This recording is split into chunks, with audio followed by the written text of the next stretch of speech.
Одоо Улаанбаатар давхны чиглэлийн замд бол одоо энэ олон хүчин зүйлүүд байна те. Одоо чинь янз янзын зүйл хийллээ.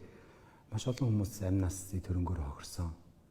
Тэгээ энэний хохирлыг хэн бардуулах вэ? Гүйцэтгэгч компани бол юу яах ёстой юм? Тухайн хариуцж байгаа зам дээр бол тээврийн хэрэгслийн хөдөлгөөнийг аюулгүй саадгүй зөрчүүлэх бүрийг хүлээсэн байдаг.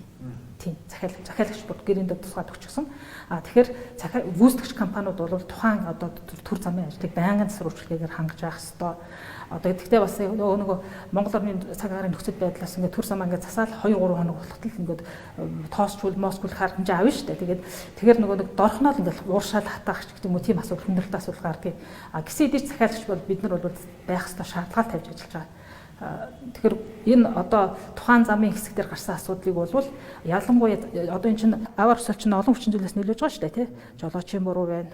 Нөгөө нэг тээврийн хэрэгслийн нөгөө бүрэн бүтэн байдлаас асуудлаас байна, замаас байна гэдэг нь бүгдийг нийлж ингээд замын цагдаагаас өдөр болгон бид нар юу сард нэг 2 удаагийн мэдээ авдаг юм. Тэгээд хэрвээ осол гэмтэл ямар нэг асуудал гарах юм бол юунаас шалтгаалсан байна гэдэг дүгнэлт гардаг байхгүй юу? Тэгээ яг замаас болсон юм бол юу яг амнаас ирсэн юм харцсангүй байхгүй гэж хэлж болно. Машин тэргээ эвдсэн асуудал бол байгаа.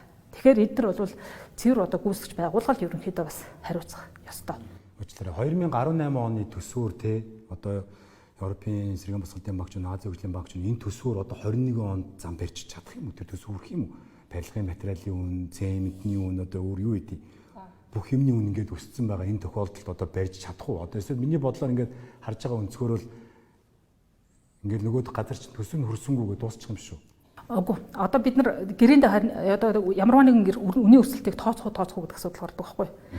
Тодорхой хэмжээнд хүрэхээр одоо нэг тодорхой хувь хэмжээнд хүрэх юм бол үнэхээр зайлшгүй хэрэгцээ шаардлага гарах юм бол тэр бодолцсон. Одоогийн хэмжээнд бол бидний гэрээн дээр бол тэр үнийн өсөлтийг тооцох одоо ялангуяа тийм нэг тооцох тэр эрсдлийг гүйцэтгэгчд бас харж өөрсдөө бүх юмаа тооцоолж одоо энэ ажлыг хийж чадна гэдэг утгаар орж байгаа гэсэн учраас болно гэж байна. Маш их баярлалаа. Бас нэг чухал зүйл бол зүгээр давтаад хэлэхэд иргэдийн амь нас одоо өөрсдийнх нь эд хөрөнгийн хохирлол тухайн яг хэсэг зам буюу тэр багцыг хариуцж байгаа гүйцэтгэж байгаа компани хохирлын барагдаж хариуцах юм байна. Гэхдээ нөгөө тээврийн хэрэгслийн бүрэн бүтэн байдлаас болсон уу, өөрийн жолоочийн хариуцлагаас болсон уу, автозамын нөхцөл байдлаас болсон уу гэдгээс шалтгаалж ард иргэдүүл нэхэмжлэж болох нь биш үү? Та нарын болно.